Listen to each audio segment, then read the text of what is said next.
সুন্দরী রূপসী এক নারীকে বললাম, আপনি যেই রূপের অহংকারী দেখান,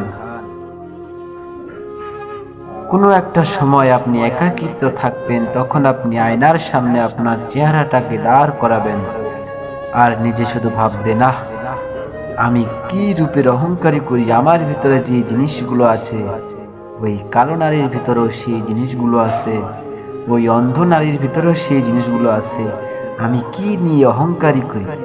তখন জবাবে আসলো, হয়তোবা আমি একটু ধলা। তখন আমি বললাম, আয়নার সামনে দাঁড়াবেন, দাঁড়িয়ে দেখতে পারবেন নিজেকে, আয়নার ভিতরে নিয়ে যাবেন, মনে করবেন আপনি একজন, আয়নার ভিতরে আর একজন, দুইজন লোক।